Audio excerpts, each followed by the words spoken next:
చాలా బాగా అసలు ఎడిటర్ లేకుంటే ఇదంతా లేదు, ఎడిటర్ డైరెక్టర్ లేకుంటే వీళ్ళందరూ చాలా బాగా సినిమాని ముందుకు తీసుకుపోయినారు.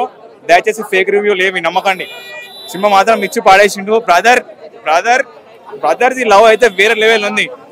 చిన్న ఉన్నప్పుడు వాళ్ళు తప్పిపోయి ఇప్పుడు ఒక పెద్ద ఫ్యామిలీలో ఉన్న కుటుంబంలో ఉన్న బ్రదర్స్ ఉన్నారు అనుకో, సినిమాకి మాత్రం ఓవర్గా కనెక్ట్ అయిపోతారు, మెంటల్ ఎక్కేసి వాళ్ళకి విజయ్ దేవరకొండ కంబ్యాక్ అనొచ్చు.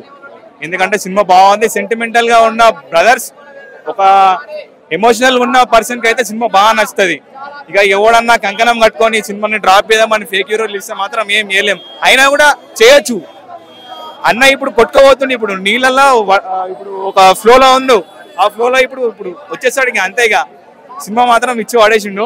స్టోరీ బాగా వీక్, బ్యాక్గ్రౌండ్ మ్యూజిక్ అనిరుద్ధ్ దగ్గర మనం ఏం ఎక్స్పెక్ట్ చేస్తుంటే చించబడి చేస్తాడో గోపులు పగిలిపోలే కొట్టేస్తాడు అనుకుంటాం, కానీ ఈ మ్యూజిక్ అనిరుద్ధ్ ఇచ్చాడు కాబట్టి అసలు ఆయన మార్క్ అయితే కనపడలేదు.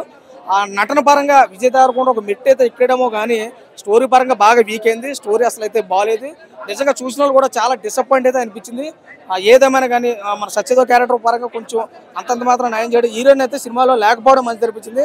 ఎంత ఒక తెగ దగ్గర నుంచి స్టోరీ ఇంటర్వెల్ దాకా తీసుకొచ్చి క్లైమాక్స్ ఎక్కడికో తీసుకెళ్ళిపోయాడు. ఓవరాల్ గా సినిమా తిప్పి కొట్టినా కూడా ఏం అనిపించలేదు. నాకైతే మరో రాడ్ దింపాడని చెప్పుకోవచ్చు. ఓవరాల్ గా సినిమాకి అవుట్ ఆఫ్ రేటింగ్ చూసుకుంటే 1 కూడా కష్టమని చెప్పొచ్చు. ఇది ఫ్లాప్ మూవీ అయితే కాదు, అట్టర్ ఫ్లాప్ అనేది నేను చెప్పగలుగుతున్నాను.